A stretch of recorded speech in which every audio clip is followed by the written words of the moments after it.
A police chase came to a tragic end this morning for two teenagers. Witnesses say the police cruiser ran the car off the road near the intersections of Fair and Lawton Streets. The police car bumped and whatnot. I seen the car that fled out the scene, the police car. Neighbors complained that the two officers who responded to the crash didn't help enough, and the surrounding residents brought out flashlights and tools to help free the victims. I'm still looking at a guy with a head gash up wide open. And the officers seen it whatnot, but I guess they were so shocked whatnot, they weren't paying attention to do whatnot, you know what I'm saying? For a long time he was laying there. One of the three teens survived and is now being treated at Grady Hospital, but their names are not yet released. I'm Danielle Jackson for 11 Alive News. Former Congresswoman Cynthia McKinney accused the Israeli Navy of ramming a boat carrying medical aid to pro-Palestinian groups in the Gaza Strip. McKinney was one of the 21 people on board taken into custody. She says they did nothing wrong. Our mission was a peaceful mission to deliver medical supplies. But Israeli Ambassador Rayla Mansour says if the Congresswoman wanted to help, she should have followed proper procedure. This is not the time for these kinds of acts of propaganda, but a time to think seriously of how we want to help the Palestinians.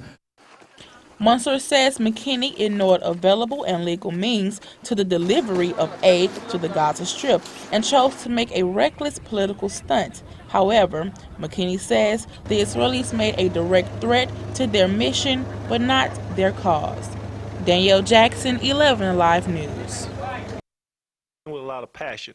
Steve McNair's death has now been ruled as a homicide. The former NFL quarterback, along with a 20-year-old woman found with him, were both shot to death in a downtown Nashville condominium.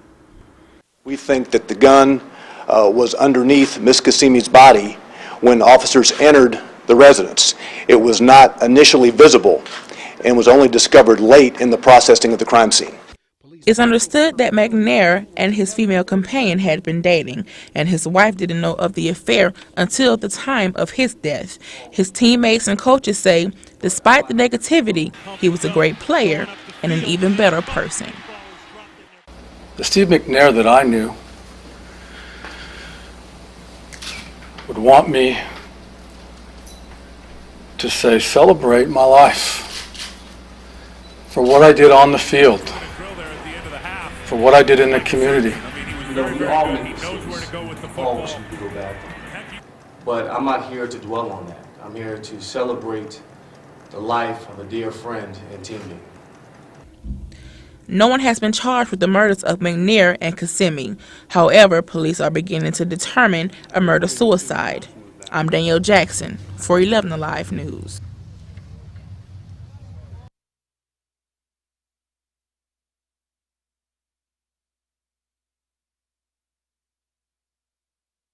That we're going to have more school shootings by kids who train on the game Doom. To restrict video game sales, but the gaming industry is fighting back, and in some cases, do violent video games really play a role in tragedies like the one at Virginia Tech?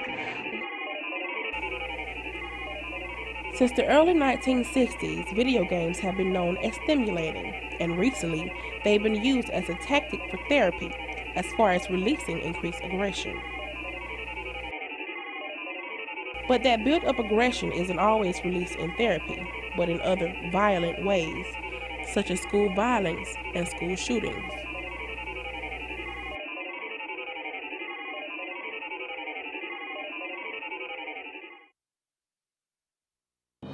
From Bethune-Cookman University, bringing you news that matters most. This is WM&G News, Channel 2.